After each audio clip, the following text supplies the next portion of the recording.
Shalom shalom, ndabasuhuje aho muherereye hose mu izina ry'umwami Yesu kuri uyu munsi yongeye kuduha. Uyu ni umwami wo gushimirwa ibihe byose. Bakundwa, Yesu yaba yarazwe. Inkuru nyinshi zivuga Yesu zimuvanga n'ibindi, zishaka kumuhanganisha nk'aho umucyo hari aho wigeze guhangana n'umwijima. Hari ikinyoma mu isi gishaka kutwereka ngo hari umwijima uhanganye n'umucyo, ikibi gihanganye n'icyiza. Mu by'ukuri ibyo bintu si byo. Nta mwijima uhangana n'umucyo, nta mwijima uhangana n'umucyo. Mbibutse ko umwijima burya ntubaho. Umwijima burya ni ikintu kitabaho. Umwijima uboneka kuko hari ibura ry'umucyo. Ni ukuvuga ngo absence, ukubura k'umucyo, nibwo ikintu cyitwa umwijima kiba defini, kimenywa. Ubundi umwijima ntabwo ari realite, ntabwo ari ntubaho. In fact bivuga umwijima, la ténèbre c'est l'absence de la lumière. Umwijima ni ibura ry'umucyo. Please, ndagusengeye, ndanagusaba ngo ibi bintu ubitekerezeho. Isi turi muri generation ifite amakuru menshi, ariko nanone mbona baca hejuru, abantu benshi baca hejuru. Nk'ibintu bike ngiye kubereka mu kanya muri uruhererekane rw'inyigisho zerekana ibihe turimo. N'impamvu habaye ikibazo cy'ibihe turimo kubisobanura, mbese bifite ingorane nyinshi, ariko zimwe na zimwe zituruka ku abambere babisobanuye batabakurikiye babisobanuye bate, bityo twese nuko tubibona. Ese niko biri? Niba ariko biri, kuki bitaba ukurikije igihe babivugiye? Kuki bitaba? Nuko ibyo byinshi atari byo. Ibyinshi si byo rwose. Kandi impamvu atari byo nuko ibi, iyo ushaka gusobanura iby'ibihe n'iminsi, ntushaka kwirengagiza alpha na omega, ngo nushaka ngo nurangiza ngo usobanure iby'ubuzima, aho ibintu biva, aho biri naho bizagera. Ubu se alpha bivuga itangiriro, omega bivuga iherezo. Waba wirengagije itangiriro ry'ibintu n'iherezo ryabyo ariwe Kristo, ugashaka gusobanura ko ibyo bintu bizaba gute umukuyemo? Niyo mpamvu ndi kuvuga ngo niba twigije Kristo hirya, ntabwo dushobora kumva iby'ibihe n'iminsi. Ndi kuvuga rero ko Kristo ntiyamenywe pe.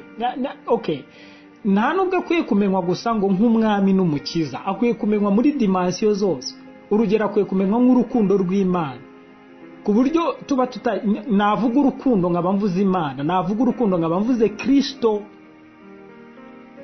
Hari ukuntu nyine atumvikanye cyangwa se atasobanuwe, wagira ngo nta nubwo kandi akenshi ni n'abizera badafite igitekerezo gihamye cy'uyu Kristo Yesu wari we. Kristo ni substance irenze uriya muntu wabayeho muri Isirayeli. Kubera iki? Kuko yahozeho. Yisi Bibiliya iratubwira ngo mbere na mbere hariho jambo. Urumva, umuntu wahozeho isi itarabaho n'abantu batararemwa, ntushobora kuza ngo umuhinire mu bihe, mu gatebo k'abahanuzi, ngo wakuriye ahantu abantu. Ibi bintu ni ibintu bihinnye biciriritse byo ku rwego rwo hasi. Kristo arenze ibihe n'iminsi. Isi arenze n'uriya muntu tubona muri Isirayeli. Kubera iki? Kuko yahoze. Uriya ni umubiri yahawe muri Mariya, kuko kuvuka kwe byitwa incarnation, cyangwa Imana kwambara umubiri. Uyo atabyarwa na Mariya ntabwo ntibyari gutuma atabaho. Yari ariho n'ubundi, yahozeho. Biravuga ngo yari mwisi, kandi yari ari mwisi, yahozeho mwisi.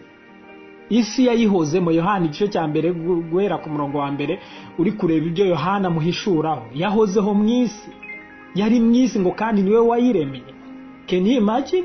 Ariko ntabwo bivuze ko cyagiye avuka aribwo yari abayeho. Sindi gushaka rero kubereka ngo Kristo ni alpha. Alpha nibivuga ngo ejo bundi, bivuze aho ibintu byatangiriye yari ahati, niwe wari uhari.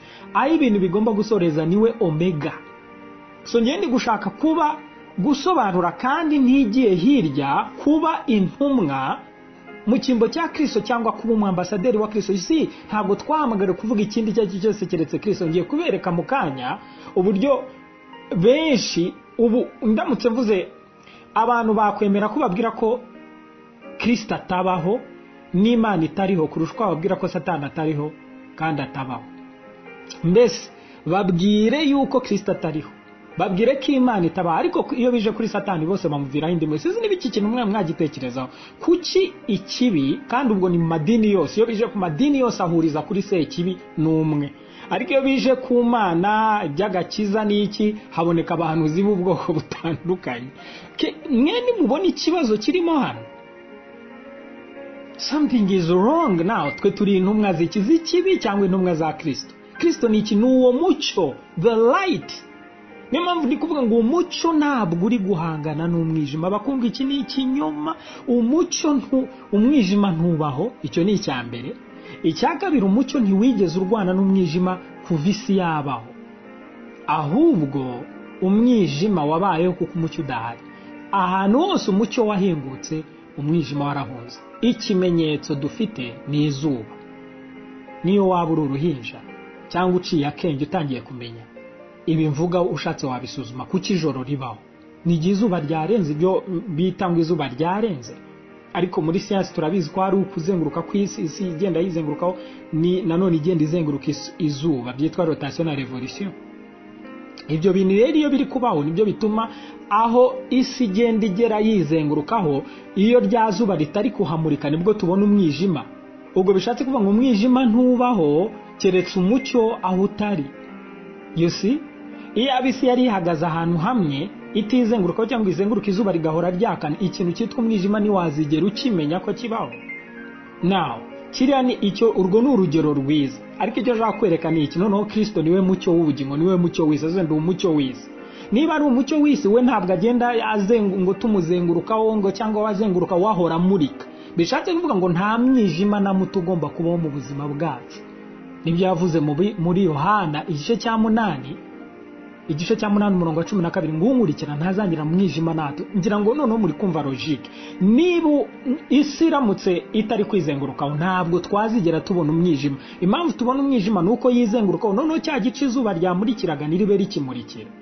So ndi gushaka kuvuga ko Kristo atazenguruka ngo tuvuge ko yahavuye, uko niko ari niko azaba. Bishatse kuvuga ngo hora yaka akumurikira. In fact yarakumurikiye uhinduka umucyo. N'icyari umwijima wowe wahindutse umucyo. Ubwo bishatse kuvuga nta mwijima na muto. Ideally mu buryo bw'ukuri, mu buryo truth, tuvugishije ukuri nyako nuko nta mwijima na muto ugomba kuranga mu buzima bwawe. Kubera iki? Kuko umucyo urukurasira iminsi yose, ntabwo uzima, ntabwo ugenda. Ngira ngo igitekerezo uracyumva cyo mu ba Yohana igice cya 12 igice cya 8 umurongo wa 12.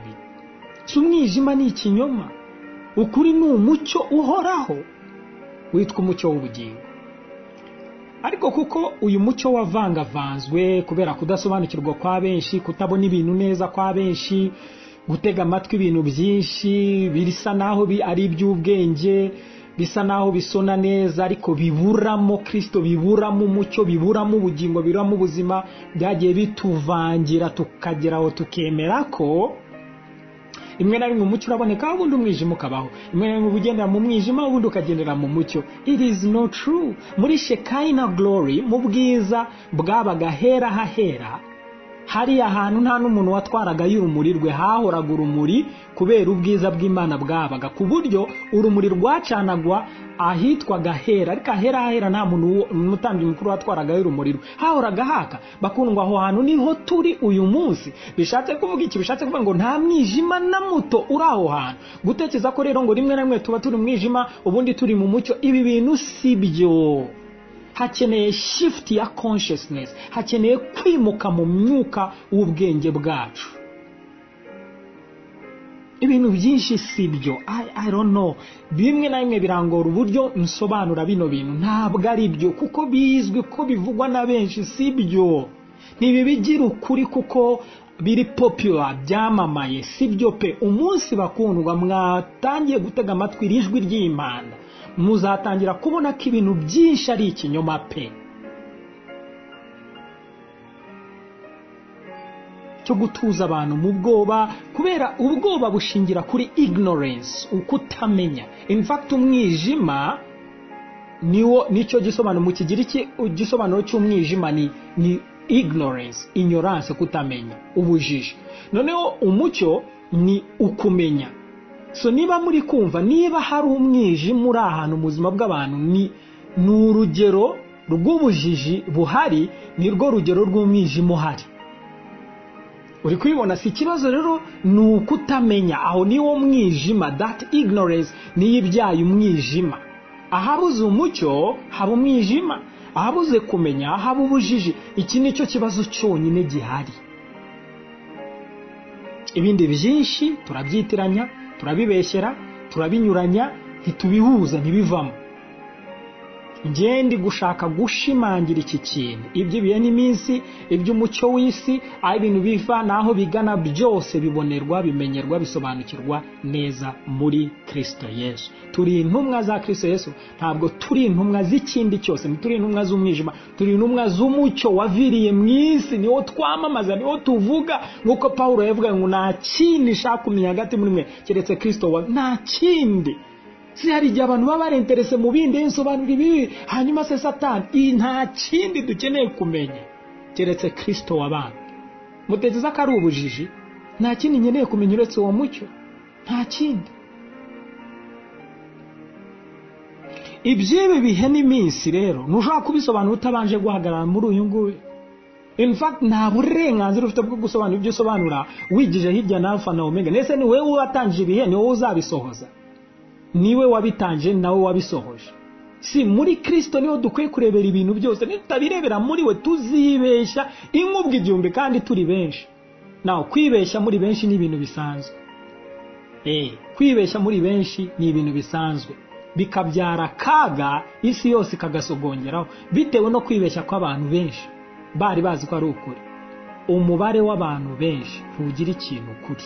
Iki rwose ni gishimanye, kandi ntugatinye ngo gutotezwa cyangwa kwibaza ngo benshi nibumva ndi kuvuga ibinyuranye nabo bazatekereza ngo iki. Forget, abantu benshi nabo bakeneye kumurikirwa.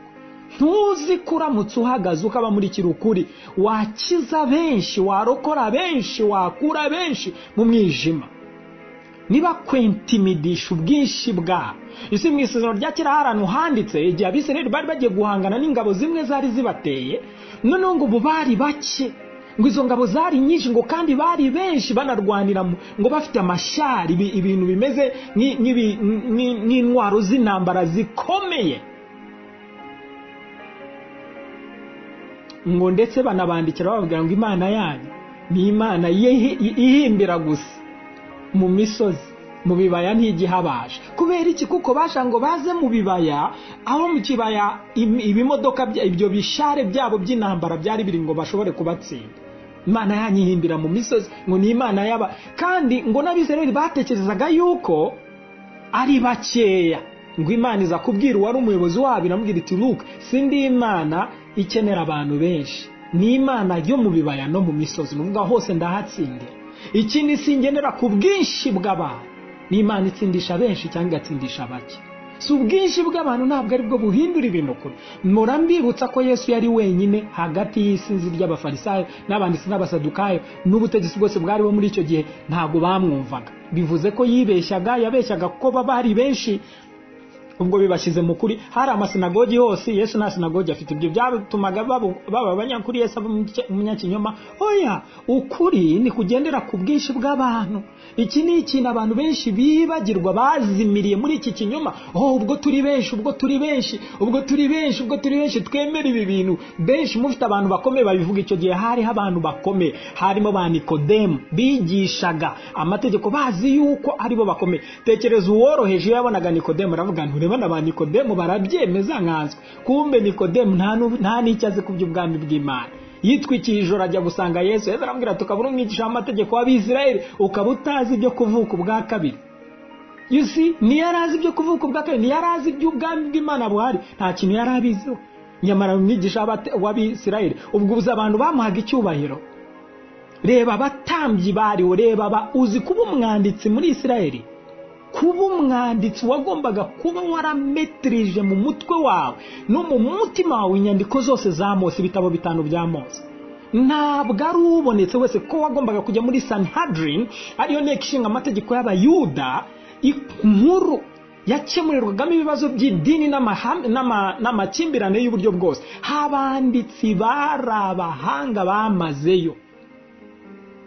Abo banditsi sibo ngo barebaga Yesu bakavuga bati arigereranyije, ngo aravuze ngo ashobora kubabarira ibyaha. Nta kintu bari bazi kuri Kristo, nubwo bari abahanga mu buryo bwose. Icyo ndi gushaka kwereka ni iki: bashobora kuba ari benshi, abandi bigaragara ko ari abahanga, ariko ibyo bivuze yuko bazi ukuri, bavuga ukuri, bahagaze mu kuri. Kristo Yesu niwe kuri. Ntuzibeshye ngo ubeshywe ngo ubwinshi bw'abantu nibwo butuma ibintu bibukuri. Ukuri kurihagije, ni gukenera support y'abantu benshi ngo kuba ukuri. Ukuri ni ukuri ibihe byose. Kubw'ibyo ndakubwira ko hari umugambi w'Imana ukomeye udashobora gukurwaho n'inyuguti n'imwe, n'ubwinshi bw'abantu n'ubuhangange bwabo n'ubukana bwabo. Ubushize twabonye mu nkuru yo mu isezerano rya kera, igihe cya Mose akura Abisirayeli muri Egiputa, hari amakuru acicikana hose kandi byari ibintu bigaragara ko bari mu buretwa. Nta muntu wari kubakiza amaboko ya Farawo. Farawo yari akomeye, Farawo yari igihangange, bari bagoswe impande zose, babaye imyaka 400 n'ahandi bazi. Nyine no kuva ntibari bazi n'inzira, uretse Uwiteka wenyine wari kubakuzaho amaboko akomeye kandi akabayobora mu gihugu cyabo cy'isezerano. Mubwije ukuri ko nta byiringiro byari bihari. Icyo ni gushimangira niki? Muri icyo gihe bari mu buretwa, muri icyo gihe bari mu kaga gakomeye, muri icyo gihe inkuru zicicikana uburyo bamerewe nabi kandi ntawe uzabakura mu maboko ya Egiputa, y'umwami wa Egiputa. Uwiteka mu mugambi we udahinduka yasezeranije sogokuruza Aburahamu, abwira umuhungu we Isaka na Yakobo. Uwiteka agenderera Mose wari hakurya utari no muri Egiputa kwa Yetiro, amukura yaramuhamagara ambwira nshaka kugenda unkurira abantu banjye, ubu bwoko bwanjye muri Egiputa batware ku musozi aho muzandamire, aho muzankorera, muzandamirize. Ngo abakurayo yagomba kubatwara actually mu gihugu cy'isezerano, aho yasezeranije sogokuruza Aburahamu, Isaka na Yakobo, abapatriarche, ababyeyi bakomeye ba Isirayeli. So iki kintu ninde uri kugikora? Uwiteka. Ngo ariko muri uwo mubabaro mwinshi niwo wabanje, ibyo birayita kuniha. So banihiye hamwe. Navuze ubushize ko ngomba kubigarukaho, Imana nimfasha bigakunda ndabisobanura ko ari byinshi byo kuvuga, ari byinshi byo kugusobanura ku by'ibi bihe. Reka debe bishoboka uko dushobozwa niko turi bubivuge. Nibitarangira ubu tuzabirangiza ubutaha. Reka uyu munsi nongere nerekaneho urundi rugero. Umugambi w'Imana ukomeye ni utsinda, ntabwo umugambi w'abantu ari utsinda. N'ibitekerezo by'abantu ntibitsinda, baba benshi, baba bayobora, baba bayoborwa, baba ari ibihangange, baba baciriritse, baba bagaragara, baba batagaragara. Ibyo byose bizingirwa hamwe kuburizwamo imbere y'umugambi ukomeye. Mwibuke, iyo ukomeye ibyawe nibyo bicamo, iyo uciriritse ibyawe ntabwo bicamo. So Imana ikomeye kubarusha, kubw'ibyo umugambi wawe ni ugomba gucamo mu buryo bwari bwo bwose.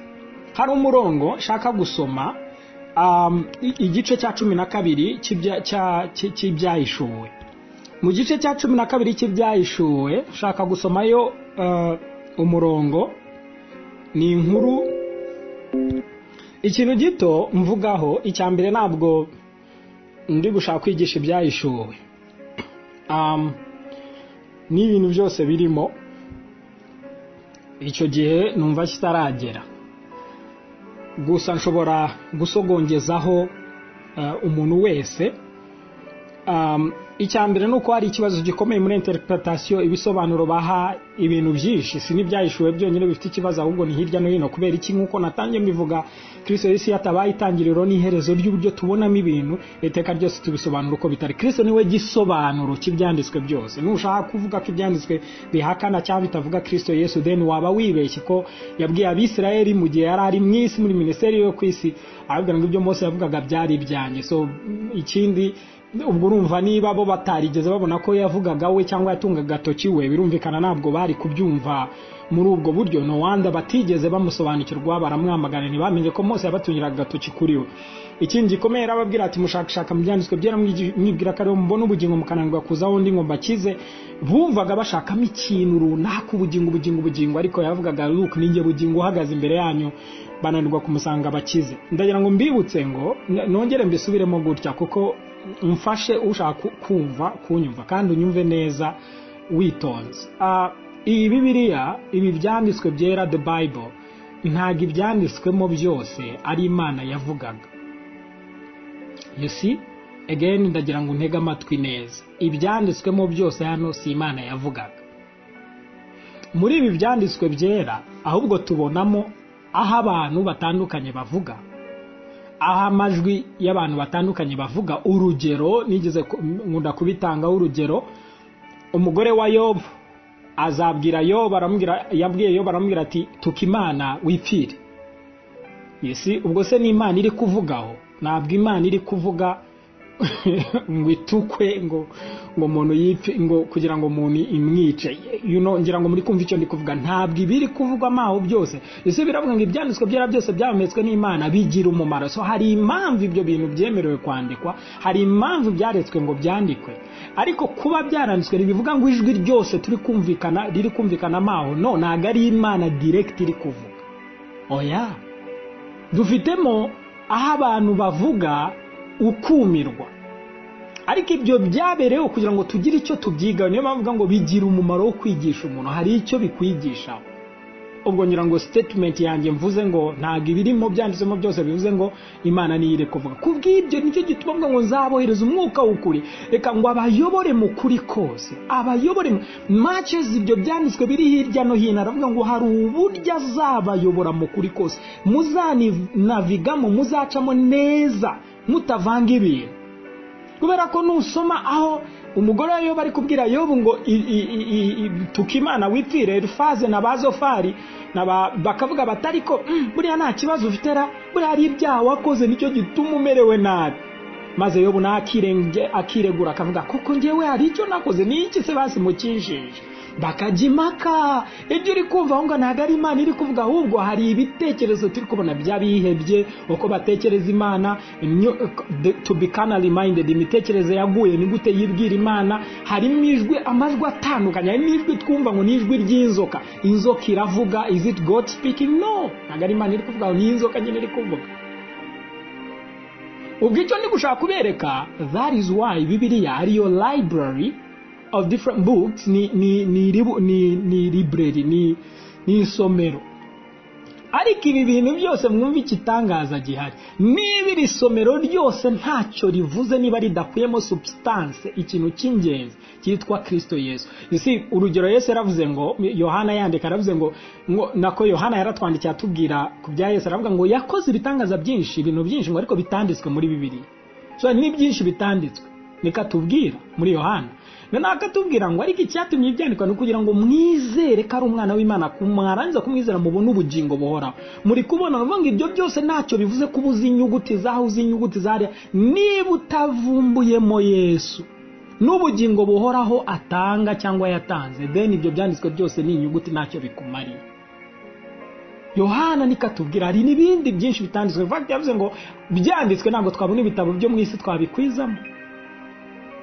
Ariko aravuga ngo icy'ingenzi ni iki, nuko muvumbura ko yari umwana w'Imana, mukamwizera, mukabona ubugingo buhoraho, mudasangijwe ubuzima n'Imana biciye muri Kristo Yesu, ngo bari byo mubona by'ingenzi, then ntacyo Bibiliya n'ibyo byanditswe byose bibamariye. Uri kubibona? Yesu niwe wababwiye, rero avuga ngo mushakashaka mu byanditswe mwibwira ko mubona ubugingo. Nyine hari ikibura, kuba muzi ibyanditswe ntacyo bivuze. Niba mutafitanye ubusabane nanjye ngo mbe muzi who am I, muri bande, ndinde muri mwebwe, ibyo bintu byose ntacyo bibamariye. Nicyo gituma dukwiye gukanguka, azatuyobora mu kuri kose. igitabo cye byahishuwe si cyo gitabo cya nyuma cyo muri Bibiliya, nubwo mukibona inyuma, ariko ukurikije umwaka cyanditswemo, igitabo gikwiye kuza inyuma muri Bibiliya gikwiye kuba igitabo cya Yohana uriya ubutumwa bwiza nk'uko bwanditswe na Yohana nibwo bwa nyuma. kandi koko ukurikije ibyanditswemo ushobora gutangara, ushobora guhita ubona buri ibintu biri muri Yohana igice cya 1 umurongo wa mbere, iriya jambo Yohana igice cya 1 umurongo wa mbere, iriya mirongo ibanza yanditse Kristo, yahishuraga Kristo n'ibihe bitarabaho, yatweretse aho Imana nuko Imana yabagaho itaranatekereza kurema umuntu. Ni mbese ni imbere biriya cyanditswe kiri muri Yohana igice cya 1 umurongo wa mbere kibanziriza kure ikiri mu itangira igice cya 1 umurongo wa mbere n'uwa kabiri. In fact icya Yohana igice cya 1 umurongo wa mbere kiza mbere, igikurikiraho ni Abefesi igice cya mbere umurongo wa gatatu, guhera umurongo wa mbere wa kabiri wa gatatu by'umwihariko. So nukuvuga iki? Nukuvuga ngo Yohana igice cya 1 umurongo wa mbere nicyo cyabanje kera Imana itaranatekereza ibyo kutekura, yari iri hite, buriya nicyo dekriva hariya. Niyo mpamvu mu bagisesengura n'abahanga bakerekana ni preroge, bivuga ko cyongeweho. Uyu mugabo yaranditse, Yohana yaranditse, nabwo bene data bamusabaga kwandika nyuma y'igihe kinini ngo n'urugendo yakoranye n'Imana n'ibyo yayishuriwe byinshi, Yohana yari yaracecetse yaranze kwandika. So Yohana arituriza, yanga kwandika. Hashize igihe bene data baramuhata ngo yandike. Yohana aragenda yandika guhera muri Yohana buriya igice cya mbere ku murongo wa 19, kuko kugeza ku murongo wa 18 nicyo yongeyeho nyuma, ariko uhere ku murongo wa 19. Niyo mpamvu uzasome guhera ku murongo wa mbere kugeza ku murongo wa 18, nusoma wa 19 uzahita ubona hari shift y'isiba. Abitangiye kuvuga ibya Yohana, iby'undi muntu. Yet ibyo hejuru bamwe babibona nka poeme, kimeze nk'igisigo, kuko uko atangira ngo mbere na mbere hariho jambo yahoranye n'Imana, ririya jambo birimbitse, muzi uburyo yagishyizeho. Nyuma yaho amaze kwandika arandika, nicyo gituma muzareba uburyo Yohana yanditse ntiyigeze avugamo ijambo ubwami bw'Imana, yavuzemo ubugingo buhoraho. So yakomeje kugaruka kuri Kristo nk'ubugingo buhoraho, yari yarazi w'icyo avuga, hari urwego yabiteruyeho. So kera nicyo gitabo cya nyuma Yohana yanditse, nacyo cya nyuma muri biri ukurikije chronology ibihe byandikiwemo, niko ubundi cyari gikwiye gushyirwamo.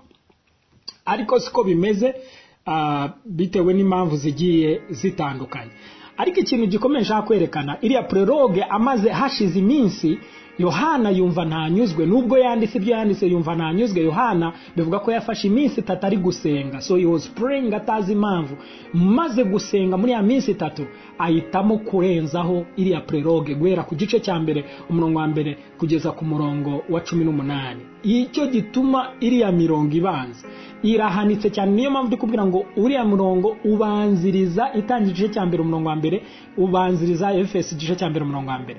So Yohana igice cya mbere umurongo wa mbere niryo tangiriro rya mbere yandi matangiro yose. Irindi tangiro rikurikiraho turibona muri Efesi, avuga ngo noneho turi kubona Imana igambira idutoranya muri Kristo mbere y'uko isi iremwa.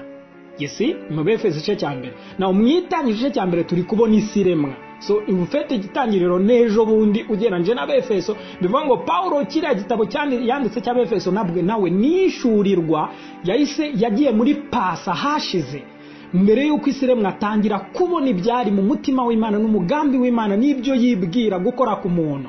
So biriya igitabo cy'Abefeso nimugire ngo nubwo cyanditse nyuma gihishura ibya mbere y'itangiriro. No muri Yohana igice cya mbere nahishura ibya mbere y'igihe cy'Abefeso y'ibyo Paulo yavuze. So dufite rero Yohana, dufite Abefeso, dufite ndetse n'itangiriro igice cya mbere, nuko amatangiriro yarakwiye gukurikirana. Ibyo mbivugiye gushaka kwerekana ko ibintu yavuze rero mu gice cya mbere Yohana yaravugaga ngo yahozeho mu isi, urugero yavuze ngo yahoze. Nicyo gituma Yohana ari kwandikira bene abamwumvaga yakoresheje jambo, kubera icyo bari bazi ku ijambo. Hari byinshi navuze kuri ibi bintu, ushobora kuzabibona ku rubuga rwacu kuri YouTube, ushobora kubirebaho Church of Life Rwanda, The Voice of Life Rwanda, ukajyaho uzabona ibi amataito yanditseho mbere na mbere hariho jambo. Ni inyigisho ebyiri ushobora kuzikurikirana uzasobanukirwa byinshi muri uwo murongo.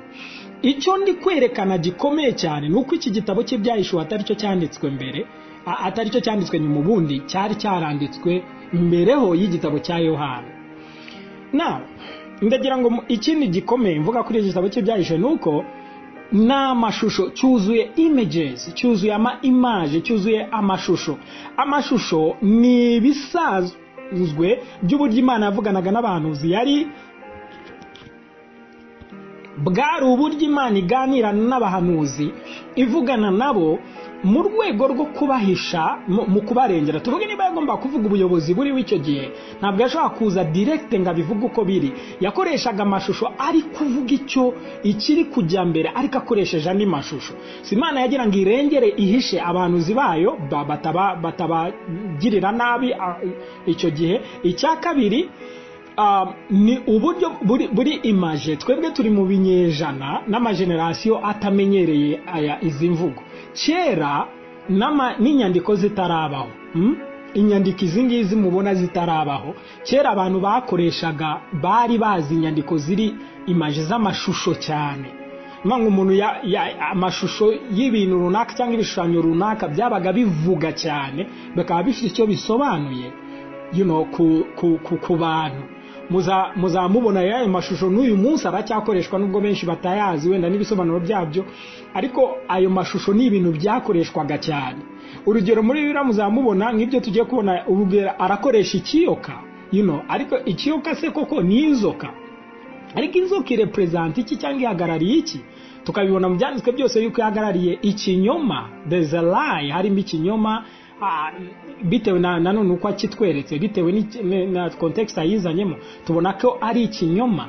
Ariko none ukabona icyo kinyoma ngo gifite amahembe, gifite ibishingo 7, ubwo bishatse kuvuga iki kirimye. Ni ubwami, representation y'ubwami cyangwa ubutegetsi n'ubuyobozi buriho.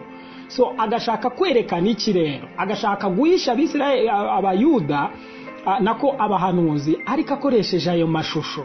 So tugahita tubona ko yakoresheje amashusho cyane cyane. Ariko ingorane zabaye aha rero nicyo ngiye gusobanura. Ingorane zabaye ko abantu bibwiye ubwo hari ayo mashusho nayo yisobanura, bayasobanura uko bishakiye. Oya, ayo mashusho nayo agomba kuza agahura na Kristo. Niba mu isezerano rya kera dufitemo amashusho, urugero dufitemo ubuturo bwera, buriya buturo bwera wabusesengura ukabonamo Kristo, amabara ukayabonamo Kristo, abatambyi bashushanyaga Kristo, abami bashushanyaga Kristo, amategeko yatungaga agatoki kuri Kristo. Ibintu nk'ibyo turi kubona objet, ubwo object cyangwa object ndi kuvuga ni nko kuvuga ibiti, izo nyubako zitandukanye, imyambaro iri gushanyamo Kristo, amabara.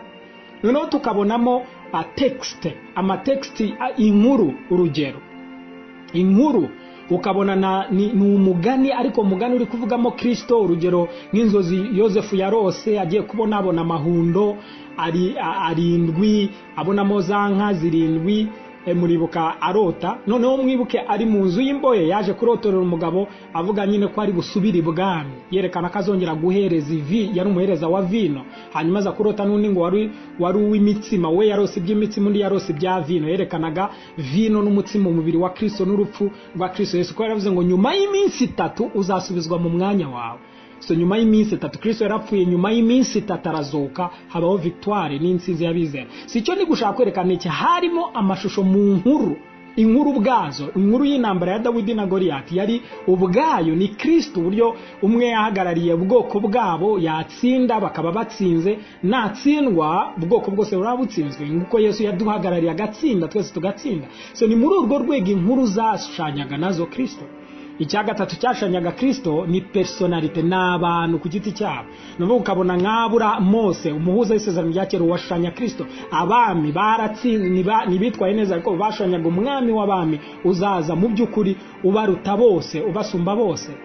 niba harimo nk'umuntu Imana yagurushe uzazana agakiza kuri bo, Yosefu yamukoresha nk'uzana agakiza kuri Israel, nguko Kristo yagomba kuduhindukira agakiza, ibintu nk'ibyo. So icyo turi kubona ni personality, abantu. So hari ama objet, hari ibintu, hari inkuru, hari ndetse n'abantu bagenda bahagararira bashushanya Kristo.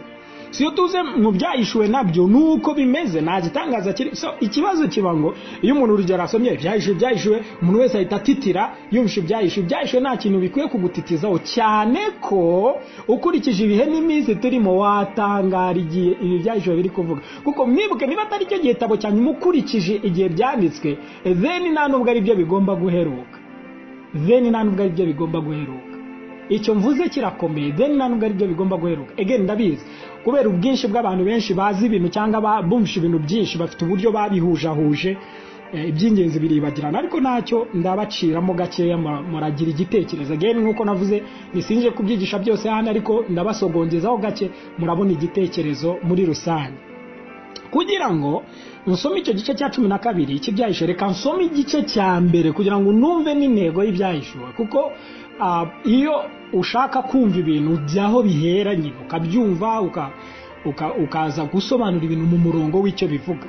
So Yohana ibyahishuwe igice cya 1 avuga ngo ibyahishuwe na Yesu Kristo, iby'Imana yamuhereye kugira ngo yereke imbata ze ibikwiye kuzabaho vuba. Uzigiye yabimereye mu kinyejana cya mbere. Mu kinyejana cya mbere niho ibi bintu byanditse, so byari bigiye kuba vuba. Ibi bintu byarabaye. Oh my. Kuko navuze ngo dore bigiye kubaho vuba, agatuma marayika we nawe akabimenyesha imbata ye Yohana. Now muzi ibintu agiye guhishura is the revelation of Jesus Christ to John.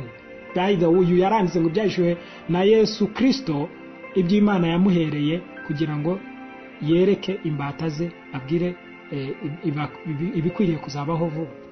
So ibi ni ibyahishuwe, byahishuraga byinshi kuri Kristo bihabwa Yohana. Ariko Kristo agiye kuza mu mashusho mu buryo butangaje, n'inkuru ze ziri kuvuga mu buryo butangaje, ni nko mwitangira uburyo tubona inkuru za Adamu na Eva, nazo zifite amashusho yerekanamo Kristo. Adamu nk'uhagara mu ishusho ya Kristo, Eva nk'ishusho y'Itorero. Ibyo rero biraho, ndashaka ngo wumve ko ibyahishuwe bitajya hirya ya Kristo. Niba bidahishuye Kristo, then birahishura iki? Mwibuka ubwira ubwahishwe kuva kera bwagomba guhishurwa, nta bundi bwira buruta Kristo. Ariko ngira ngo iki gifate nta kiruta umwami Yesu mu ijuru no mu isi. Ntago ari ibyahishuwe bimuruta, sitangiro rimuruta, sama evenema, niwe alpha niwe omega. In fact muri iki gitabo tubibona nta ukwiye kongeraho cyangwa agabanya ibyo yavuze. Ikibazo kibukubisobanura, ibyanditse byo biranditse, ikibazo the interpretation. Mwibuke Kristo Yesu niwe amonitic ya systematic amonitic of interpretation of the scriptures. Akwiye kuba Kristo niwe ruhererekane rw'uburyo bw'ukuri bukwiye gusobanurwamo ibyanditswe byera. Ibiri amambu tuzisanga turi kuzana ibi ngo twabaye abahanga cyane, nyamara twahuje iby'ingenzi tumere nk'abanditsi. Bari abahanga bakundwa, bari abahanga, baramize ibitabo byose bitanu bya Mose. Nimubona ubwo bwenge bwarabazamuraga hejuru bagashaka gusuhurizwa mu maguriro, babemere babaramye babite barabaye, nugira ngo bari empty headed, bari buzuye nyine bwa bwenge bubyimbye umutwe n'ubwonko. Ariko bitavuze ngo umuntu abyibushye mu by'umwuka no kumenya Imana. Ukuri kuri ngo bari buzuye ubwenge bw'inyuguti, ariko nta mwuka, nta gusobanukirwa iby'ubugingo byarimo. Kristo Yesu aje, ibyabo birayoberana, ubwe baramuyoberwa. Ndagira ngo some igice cya 12 nihuse cyane. Ikimenyetso gikomeye kiboneka mu ijuru, mbona umugore wambaye izuba, ukwezi kuri munsi y'ibirenge bye, ku mutwe yambaye ikamba ry'inyenyeri 12. Who is this lady? Uyu mugore ninde? You see, ngo yari yambaye, mbona umugore wambaye izuba, tekeza yari yambaye izuba. Oh my, ukwezi kwari munsi y'ibirenge bye, ngo ku mutwe yambaye ikamba ry'inyenyeri 12. So ikamba ryari inyenyeri. You see, izi ni images, again narivuze n'amashusho. Nese we wigeze ubona aho umuntu aba ahagaze gutya hari izuba riri hejuru ye, ukwezi kuri munsi yambaye inyenyeri nk'ikamba. These are images, amashusho y'ibiki byari byarabaye, ariko dore Imana uburyo ibishura. Reka mbiberekeho gake. Kandi yari atwite, so meaning uyu mugore yari atwite, so ni umugore udasanzwe. Mu yandi magambo, ni umugore udasanzwe, ni umugore udasanzwe. Hari ikintu kimugose kubera ikigiye kuvuka, hari kuko aratwite, atwite inda idasanzwe, ariko kandi aragoswe impande zose, agoswe n'ubwiza bw'Imana. Nawe reba umucyo, izuba rirepresenta umucyo, the light. Reba ukwezi, ni ikiva kinini n'ikiva gito tubona mu itangiriro. So cyaba ikiva kinini cyaba ikiva gito, icyitwa umucyo kiramugose. Inyenyeri nayo n'ubwoko bw'umucyo, ariko noneho zo ngo yari azambaye ku mutwe. Nanone inyenyeri zirepresenta abantu, kuko zigenda zerekana abantu ko bashushanywa n'inyenyeri. So hano rero ariko tubereka uyu mugore wari ugoswe n'ubwiza. Ndagira ngo mwitegereze ibi, ngo nuko yari atwite. So who is this lady? Ni uwo mugore wari utwite, wari utwikiriwe n'ubwiza, kubw'ubwiza bw'icyo atwite kigiye gukiza isi yose. Na kutekereza vuba yahise abyumva ibyo ari byo. Kandi yari atwite, nuko atakishwa no kuramukwa, ababazwa n'ibise. Mu ijuru haboneka ikindi kimenyetso, ngira ngo mubonye rya jambo kuramukwa. Hari icyari kigiye kuvuka mu isi, hari icyari kigiye kuza mu isi. Mwibuke ngi umurongo ndi gutindaho n'uyu, ni gushaka kubereka ngo hari umugambi w'Imana ukomeye. Hashobora kuba imigambi mibi, ariko nabereka umugambi w'Imana ukomeye, uburyo udatsindwa kabone n'ubwo waba hari imigambi mibisha. Kandi yari atwite, nuko atakishwa no kuramukwa, ababazwa n'ibise. Umurongo wa 3, mu ijuru haboneka ikindi kimenyetso, mbona ikiyoka kinini gitukura gifite imitwe 7 n'amahembe 10, no ku mitwe yacyo gifite ibisingo 7. Iyo tugeze aha rero ingorane ziravuka, kuko umuntu ahita avuga ngo mu ijuru, ngo urugero mbona haboneka ikindi kimenyetso, mbona ikiyoka kinini.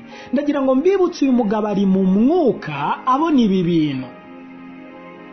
Mwumva ikibazo gikomeye. Ikibazo gikomeye nureba ko ari kubona inzoka, ubwo wise wumva ari inzoka koko.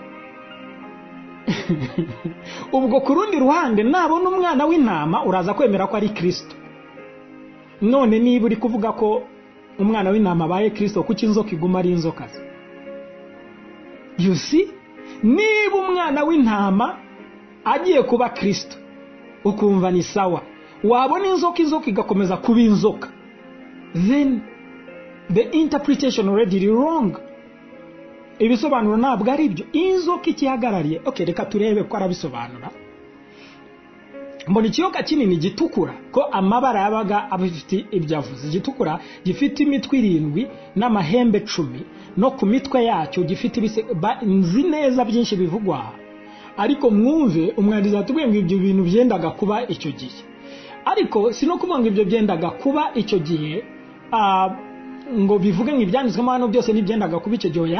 Yerekanaga ko hari icyari imminent, hari ikintu cyari kigiye gusohora muri icyo gihe, ko ukurikije ibihe barimo, gusenyuka kwa Yerusalemu kwari kutaraba, rwa rusengero rwa Yerusalemu rwari rutaraba. So hari warnings ibigishwa bari baratanze, amabwiriza y'uko imbuzi nyinshi z'uburyo rwa rusengero rwari rugiye gusenyuka rikaba n'iherezo ry'igihe cya mbere. Byari byarabereye ku musaraba, ariko ntibari barabyemeye. Kubera iki? Ko bakomeje kujya mu rusengero bagatamba uko basanzwe batamba. So ku Bisirayeli urusengero rutaragwa, ubwami bwa mbere bwari butaravaho ngo haze ubwa kabiri. So kubw'ibyo nta kintu wababwiraga.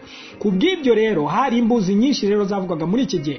Zaravuga iki rero? Ngo mu ijuru haboneka ikindi kimenyetso, mbona ikiyoka kinini gitukura gifite imitwe 7, amahembe 10, no ku mitwe yacyo gifite ibisingo 7. Aha, umurizo wacyo ukurura 1/3 cy'inyenyeri zo ku ijuru.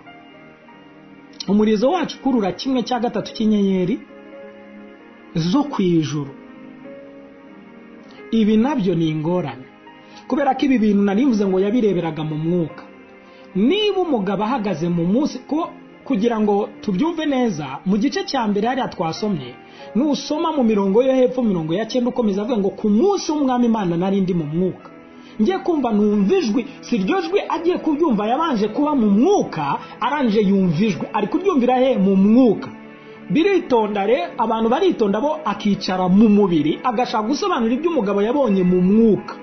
Muri kubona ingorane niba byonyine ugiye kubibona abanje kumva ijwi rimuhamagara kandi ngo zamuka nkwereke ibikwiye kubaho, zamuka nkwereke. So yazamutse mu buryo mwuka atangira kubona ibyo bintu mu buryo bw'amashusho. Ibyo rero ni ikibazo gikomeye, ni ikinugupfobya bikomeye kwicara mu mubiri ukavuga ngo iki ni cyishose kuvuga iki gihugu, iki nacyo kivuze iki gihugu. No, umugabo ari mu mwuka, wowe uhagaze uri kubibona. Are you standing where he was standing? Uhagaze ari guhagarara. Ikindi cya kabiri, we kubitandukanya na abihuriye na Kristo. Iki rero nicyo ndi kuvuga ngo ukizirikane mu mutima wawe. Umurizo wacyo ukurura 1/3 cy'inyenyeri zo kwijuru. Ibi nabyo ni ingorane. Ubwo iri jambo rivuga ngo umurizo wacyo ukurura 1/3 cy'inyenyeri zo kwijuru. Kuki abantu bavuga igitekerezo cyazamutse cyane hano kivuga yuko hari ngo uyu ni Satani? You know, it's amazing. Mbura naho mera ndi gusobanura kuko ibi bintu urebye uburyo byashinze imizi mu bantu. Ngo ubwo umurizo wacyo ukurura 1/3 cy'inyenyeri zo kwijuru. Mwibuke inyenyeri, wa mugore yari yambaye inyenyeri ku mutwe we. Iyo usoma Bibiliya uzajya usanga inyenyeri zirepresenta abantu. Si inyenyeri yaba yaka ubwo umuntu akaba yaka. Muribuka ni inyenyeri yagendaga imurikira abanyabwenge bajya kureba Yesu, baravuga ngo iyi ni inyenyeri y'umwami. Cyari nk'ikimenyetso mu isi itagaragara kirepresenta uko uwo muntu akaze, kuko inyenyeri ye yaramurikaga cyane. Bivuga ngo mu isi azagira impact ikomeye cyane. Ni ishusho ari kubona y'inyenyeri. None kugusha inyenyeri, umurizo wacyo ukurura 1/3 cy'inyenyeri zo kwijuru. What do you think? Ni cyane ari kuvuga? Ari kuvuga abamarayika? No. You see, nibyo hari aho Bibiliya yerekanye abamarayika nk'inyenyeri, ariko ntabwo iteka inyenyeri zisobanura abamarayika. Biterwa na context urimo. Umurizo wacyo rero ukurura 1/3 cy'inyenyeri zo kwijuru. Ni ibiki biri ku bantu? Kandi nituvuga ngo navuga ngo inyenyeri zo kwijuru, ntabwo ari kuvuga ngo mu ijuru hahanda h'Imana iri. Ndagira ngo mbibutse, mu ijuru ni igihugu cy'amahoro, sibyo? Ni ubwami bw'amahoro, nta ntambara ibayo. Ni ijambo avuze ngo nuko haboneka intambara mu ijuru. Ntabwo ari kuvuga mu ijuru God lives. No, ari kubona mu isi itagaragara, mu isi itari iy'umubiri. Yabonaga ibintu bitagaragara. Na ibyo bitagaragara ntabwo bishatse kuvuga ngo ni mu ijuru aho Imana iri. No, nishirwa yabonaga ibintu biri hejuru yaharenze isi, biri kuba bituma ibindi ibyo ku isi bigaragara. Ndagira ngo ukurikire ikintu wumve neza. Ngo ijugunya ngo umurizo wacyo ukurura 1/3 cy'inyenyeri zo kwijuru, uzijugunya mu isi. Icyo kiyoka gihagarara imbere y'uwo mugore waramukwaga kugira ngo namara kubyara gihere ko kirya umwana we kimutsotsobe. So nagira ngo tutazimira ngo twibagirwe inkuru nyamukuru iri kuvuga ko nutinda ku kiyoka ni nk'ukuntu mu isezerano rya kera aho iri kwiga mu itangiriro abantu batinze ku nzoka bibagirwa ikintu gikomeye cyari aho Adamu na Eva, bibagirwa igitekerezo nyamukuru kiraho. So abantu bifatiye inzoka ku gakanu, inzoka yejuze Eva, ariko kukimana ubwo yari ibizi kukitaje ngo irengere ari inkuru myiza. Kubera ko iyo abantu basoma wagira ngo bari sided, hari ukuntu bacurika nka Bibiliya barimo basoma. Sakajya reba inzoka ni ikibazo. Ninde akubwiye ko inzoka yari ikibazo?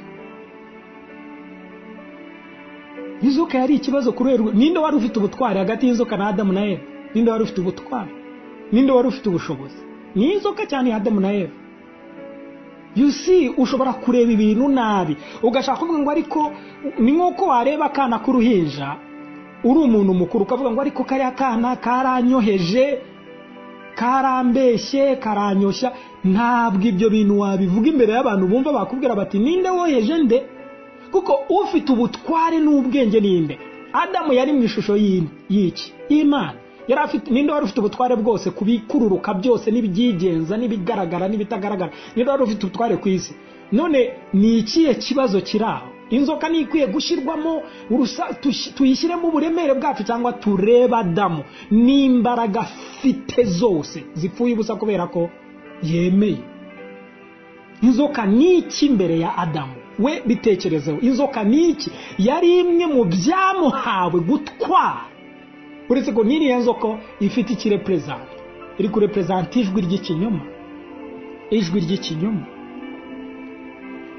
So umurizo wacyo ukurura 1/3 cy'inyenyeri zo kwijuru uzijugunya mu isi. Icyo kiyoka gihagarara imbere y'uwo mugore waramukwaga kugira ngo namara kubyara gere ko kirya umwana we kimutsotsora. Abyara umwana w'umuhungu uzaragiza amahanga inkoni y'icyuma. Nagira ngo ngubaze, umwana w'umuhungu wari warahanuwe uzaragiza amahanga y'inkoni y'icyuma ninde? Yesaya hanura uzaragiza amahanga ye inkoni y'icyuma ingihe yahanuriraga abana be mu itangiro ngira ngo ni igice cya 50 Yakobo ninde yavuze ngo mu rubyaro rwawe, avuga muri Yuda hazavamo kugeza ubwo uzaragiza inkoni y'icyuma. Inkoni y'icyuma yavugaga ko hari itazava ku bitugu bye kugeza ubwo nyirayazazira. Yahanuraga ibintu nk'ibyo mu itangiro igice cya 50.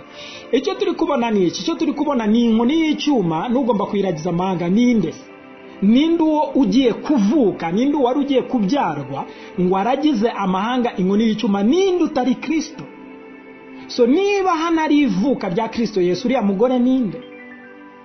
You see, umwana we arasahurwa ajyanwa ku Mana no ku ntebe yayo.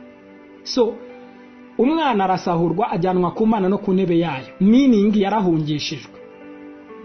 Uwo mugore ahungira mu butayu. Ariko ibi bintu biratangaje, uyu mwana ntiyagombaga kumubona. Umwana yarahungishijwe, uwo mugore ahungira mu butayu, aho afite ahantu yateguriwe n'Imana kugira ngo bamugaburireyo kumara iminsi 1250. Mu ijuru haboneka intambara, Mikayeli. So haboneka intambara, Mikayeli n'abamarayika be batabarira kurwanya cya kiyoka.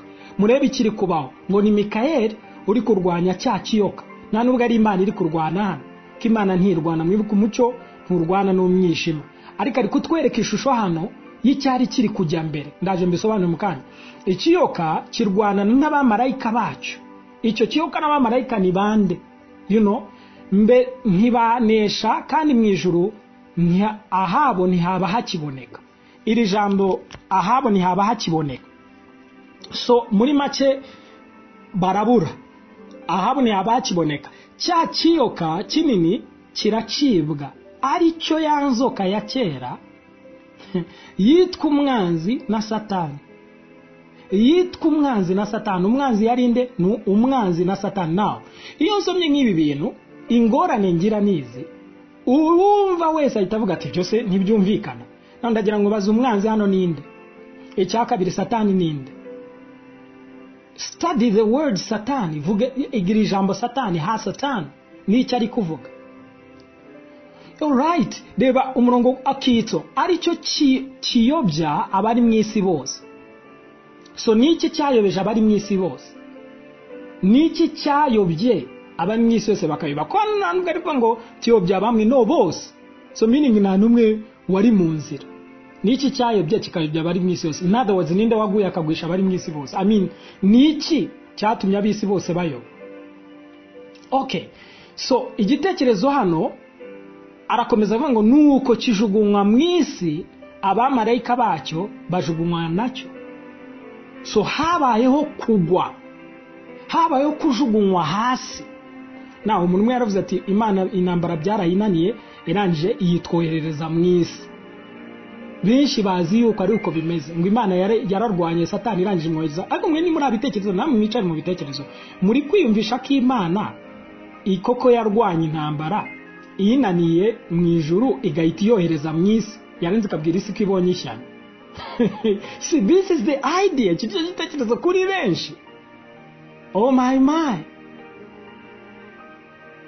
ngo abamarayika bacu bajugunywe nacyo, ngo numva ijwi rirenga rivugira mu ijuru riti noneho agakiza karasohoye, gasohoranye n'ubushobozi n'ubwami bw'Imana yacu n'ubutware bwa Kristo wayo, kuko umurezi wa bene data ajugunywe hasi. Ndagira ngo murebe wa wundi yise umwanzi na Satani amwise umurezi wa bene data ujugunywe hehe? Hasi. Yusi Bibiliya ikoresha amashusho, iyo utayarebye neza rimwe na rimwe yitiranya n'icyo atari kuvuga. Ajugunywa hasi, ngo ninde ujugunywa umurezi wa bene data? Ngo wahoraga berega ku manywa na nijoro imbere y'Imana yacu. Uzi ko hari abantu bafite igitekerezo cy'uko ngo Satani aturega imbere y'Imana. Can you imagine? Niba Satani ari ikiremwa gifite uburenganzira bwo kuba cyicaranye n'Imana, hano Imana mushatse mwayishidikanyaho. Imana itura mu mucyo utegerwa, niko tubwirwa. Naho niba Satani represent umwijima, ubwo waba uvuga ngo umwijima Satani ubuganira n'Imana, mu bitekerezeho nawe. So Satani umurezi wa bene data ngo uturega ku Mana. So meaning Satani ngo abahagaze ari kubwira Imana, mwumve uko gusuzugura, mwumve icyo muri gusa igisuzuguwe n'Imana. Abantu benshi ari igihe uzi kubabwiye ko Imana ari ihari, ubakurireho ikibi bavuga bati reka da, ikibi nicyo gihara ubwo Imana ni ihari. Bakundwa, umurezi wa bene data uri kuvugwa hano ninde? Ngo wabaregaga amanywa nijoro. Ndagira ngo mbibutse mu Bakolosayi igice cya 2 tubwirwa ngwiki, ngo kandi urwandiko rwaturegaga, urwandiko rw'imihango rwabaregaga yarukubakujeho kurubambaye ku musaraba, yivuga hejuru y'abafite ubutwari n'abafite ubushobozi. Abafite ubutwari n'abafite ubushobozi abavuga ni bande? Nabari bahagaze muri position yo gufata ibyemezo no gucira urubanza bariho muri icyo gihe, bigendeye ku bubasha bahabwa n'amategeko yanditswe na Mose. Icyo gihe bashobora gucira urubanza bakurikije handitswe ngo ntugakora iki ntugakora iki. Nicyo gituma no somo umurongo 16 ubwo ni 15 avuga ngo nicyo gituma handitse ngo ntugakoreho ntugasogongere, muzabibona. Niki yavugaga amategeko yose ya Mose icyo gihe. Ariko ngo hari urwandiko rwaturegaga. So niki cyaregaga bene data na amategeko? Niki gikuweho na amategeko? Aya kuje wiki kubambwa ku musaraba. Muri make y'icyo amategeko asaba kiranyuzwe ku musaraba. Naho tugaruke hano nicyo ari kuvuga ngo umurezi wa bene data ari nawe ari na Satani. Avuze umurezi wa bene data na Satani, avuga yuko ubwa mbere tubwiye umwanzi na Satani, aranje avuga ko uwo mwanzi na Satani ari bo umurezi wa bene data wabaregaga amanywa nijoro. Urega bene data amanywa nijoro ninde? Dolo. Niba muri kumva ubundi iyi nkuru yose y'inzoka ni inkuru izimije inakwereka umurimo wose wa Kristo. Mwumva ukuntu ibintu bitangaje. Uyu mugore ninde uri kubyara? Turi kubona Mariya yakoze iki? Yabyaye, habayo incarnation. Niki cyabaye Yesu amaze kuvuga yewe na mbere yuko avuka. Hari inkuru yamenyekanye yuko ari umukiza ugiye kuvuka ku bw'inyenyeri yari iri kugenda hejuru. Abanyabwenge barayikurikirana kugeza ubwo bageze kwa Herode. Iyo nkuru ni inkuru zizwi kubw'impamvu zigiye ndi kubisobanura ncamo nihuta. Iyo nkuru itubwira yuko bihuse kwa Herode, bagezeyo bari bibeshye bazi ngo iyi nyenyeri barayibuze, baranje bayobera kwa Herode, baje ngo kureba umwana wavutse. Herode abimenye, mwibuke batubwiye iby'ikiyoka, kandi ikiyoka kirepresenta icy'umwijima. Batubwiye ngo cyagifite amahembe, bishatse kuvuga authority, ubutware. Nibavuga abafite ubutwari n'abafite ubushobozi akamurepresenta nk'inzoka. Kuki muri bira muzajya mubona niba ari kuvuga ubwami tubwe bw'abaroma cyangwa ashatse kuvuga ubwami bw'abamedi n'abaperesi, abagiriki akoresheje inyamaswa, intare, akoresheje wenda ingwe, cyangwa akoresheje inzoka, akoresheje igisiga. Ni ugushaka kwerekana uko ibyo bintu bimeze muri iyo nyamaswa isanzwe iriho, uko abantu bayizi. Yagiye yerekana ubuyobozi butandukanye bitegeze muri icyo gihe nk'inyamaswa. Kubera iki? Kubera evil, kubera ikibi kiba connived aho abantu bashobora kugira abandi nabi kugira ngo bo ubwabo bime cyangwa bageze icyo bashaka ku ndunduro, bagere ku cyo bashaka bahitanye benshi. bafite ubutware, bafite ubushobozi. Niyo mpamvu y'ayo mahembe. Na icyo turi kubona ni iki hano? Turi kubona ko hari umugabo witwaga Herode. Herode abyumvishije atangira gukurikirana ngo uwo mwana amenya ahari kugira ngo amwice. Ni iki batubwiye mu mashusho? Batubwiye ngo ikiyoka cyashakaga gutsosoba wa mwana navuka. Uwo mwana akaba ari wagomba kuramiza isi, kuragiza isi inkoni y'icyuma. Who is that? Hanyuma aho kugira ngo bibe, hari ibyanditswe biratubwiye ngo aza guhungishwa hehe?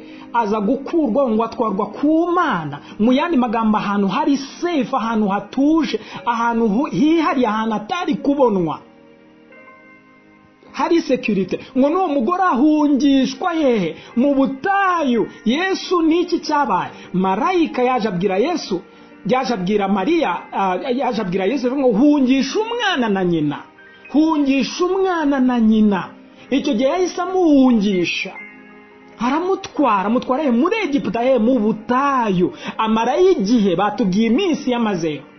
Hanyuma kugeza ubwo Herode yapfuye, no twabonye ngo ikiyoka kikubita hasi, kikubita hasi, kigwa hasi. Niwumva uko kugwa hasi habaye intambara. Mu yandi magambo, habaye intambara. Niki cyaraho? Yaraje yica abana bose ngo bafite imyaka 2, ko yarabaraga akavuga kwe uyu nguyu yakwiye kuba atararenza imyaka 2. Abana bose bafite imyaka 2 bose bakwiye kwicwa. Ninde wabikoze? Herode. Ari guhagarirwa n'iki? Ari mu butegetsi, ari muyobozi, ashaka kwica uriya mwana ugomba kuramiza gutegekesha isi inkoni y'icyuma. Icyo nje gutindaho cyane si nibyo. Icyo nje gutindaho hano ni iki? Umugambi mubi wo kwica Kristo wari uhari. Yego, yisha abana bose bari batoya. Yego, ariko se yashoboye kwica Kristo nk'uko yabishakaga Yesu? Reka da. Hari umugambi w'Imana ukomeye. So ushobora kubona ikiyoka kigiye gutotsoba wa mwana, ukibagirwa ko Uwiteka hari, kandi ko umugambi ari uko uyu mwana gumaho akaragiza isi inkoni y'icyuma. Umugambi w'Imana ni usohora, ntabwo ari umugambi mubisha w'abantu. Herode yisha abantu. Herode yabagiriye nabi. Umuborogo waracuze muri Isiraheli. Barizwa nuko yamaze abana bose. Ngiki kintu gikomeye cyari kiri kuba hano. Hanyuma batwereka iki? Batwereka Kristo Yesu nyuma y'icyo gihe ko yamaze igihe runaka, imyaka yagombaga kumarayo ahungishijwe. Hanyuma umwana aza kugaruka. Ese Kristo yaraje agera kuri ya ntego yo kuragiza isi inkoni icyuma? Yego, bishatse kuvuga ubwami. Ni ufite inkoni y'ubwami. Twabibonye mu Yeshuru, twabibonye mu kuvuga ngo umurezi wa bene data aguye hasi, atuwe hasi, ngo nuko agakiza karasoye. Tekereza akoresha ijambo agakiza, kazanamo ngo agakiza k'Imana yacu n'umwami Yesu, kuko ntushaka kuvuga iby'agakiza utazanyemo Kristo. Mu yandi magambo ahise atwereka Kristo yaje gutsinda, yaje kujya ku musaraba, yaje gusohoza wa murimo, yaje gusohoza icyo Imana yashakaga, yaje kugira ubutware, yaje gusohoza icyari mu mugambi w'Imana, kandi aragize isi inkoni y'ubutware. Uyu munsi akaba yimye. Arangira aravuga ngo agakiza karabonetse, ngo umurezi wa bene data atuwe hasi. Umurezi wa bene data ninde? Ngo nabasobanuriye amategeko n'ibyasabwaga byose kubera urupfu rwe rw'umusaraba, abikushize wiherezo. Ubu niwe wimye, niwe ubutwaye. Navuga ngo agakiza karasohoye. Ndagira ngo wibaze, agakiza kasohora gate Kristo atarimo? Kandi kugira ngo Kristo abikore, n'umwanzi ndetse na Satani yabashyize hasi, yababurijemo. Uwateye k'abantu bayoba n'iki yakozeho? Yakuyeho Adamu, yamukuje w'iki? Kwambara umubiri, ahinduka umwe natwe, ajya ku musaraba, arabihindura, abigira ubusa. Kuri uwo musaraba yivuga hejuru y'abafite ubutware n'ubushobozi, abigira ibitariho, maze impundu ziravuga ngo nuko rero agakiza k'Imana yacu na Kristo we. Kuko n'iki kiri kuba? Habayeho gutsinda kubw'umusaraba. Impundu ziravuga. Yari amashusho. In fact, hari byinshi rero ushobora kugira ngo niki ari kuvuga icyabaye kandi cyarabaye. Kuko iyo si yo nkuru gusa, iyo nkuru ikwereka ibyo atweretse agakomeza asobanura ibindi ko yabizanaga mu mashusho. What happened for the salvation of humanity nicyo cyabaye kubwerekeza k'umuntu. Ibi ni bigomba guhishura Yesu. Bidahishura Yesu ntabwo byari byahishuwe bikomeye. Ugukomera kwabyo nicyo bihishura. Maze duhita tubona intsinzi umwana yaramije yaje gutsinda aragize isi inkoni ye y'icyuma. Bakundwa, icyo ni gushaka kuvuga gikomeye ngira nkuko natangiye mvuga ni iki. Hariho umugambi w'inzoka, hariho umugambi w'iki kiyoka kimye gifite ubutware, mu bigaragara cyari kumuhitana, mu bigaragara cyari kumurya, ariko umwana yarahungishijwe. Nicyo gituma ndi kuvuga ngo hari ikintu kigomba kuvuka mu isi habanjeho kuramukwa. Nzongera mbigarukeho ku kindi cyumweru kubera ko bitakunze ko mbisohoza neza.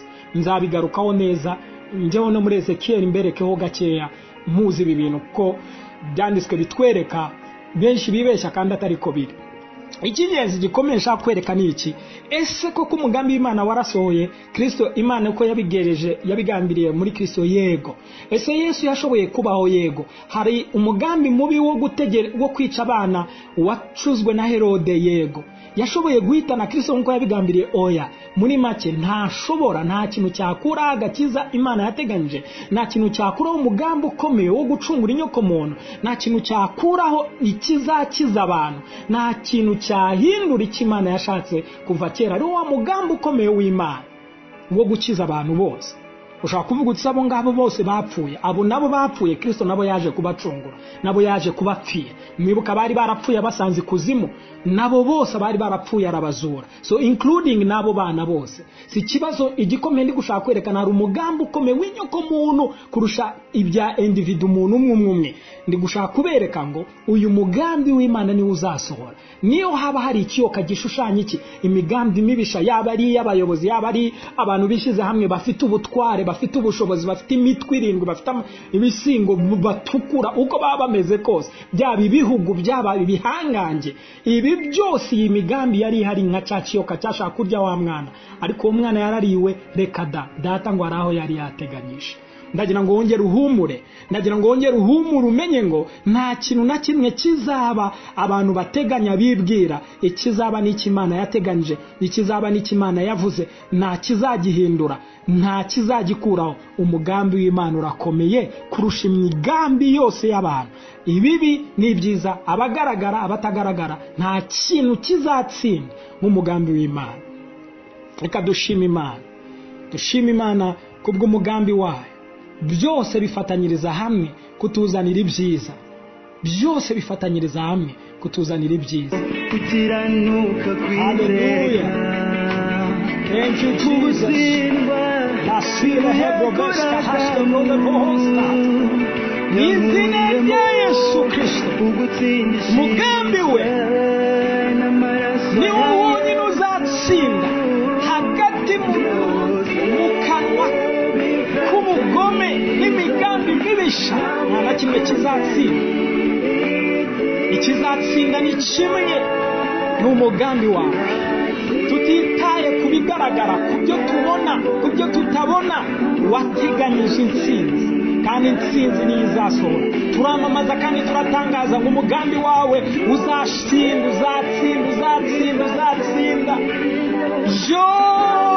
Byose bisa nabi, bisa neza, nta na kimwe kizanesha keretse ibyawe. Kuko ubwami bwe urahari aka kanya, urimye aka kanya, uri kumwe natwe aka kanya. Hari ikiri kujya mbere, kandi nicyo kizatsinda. Tutitaye ku bigaragara uyu munsi. Oh, glory to God. Hallelujah. Zakila vesable vestipolobosta labra. Lelush etalabre vestobahata. N'izina rya Yesu Kristo. Umugambi wawe uratsinda, umugambi wawe urasohozwa, umugambi wawe urabaho. Glory.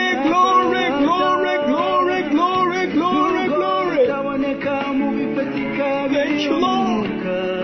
Hallelujah. sota sitili brole baste este koli basto infobite.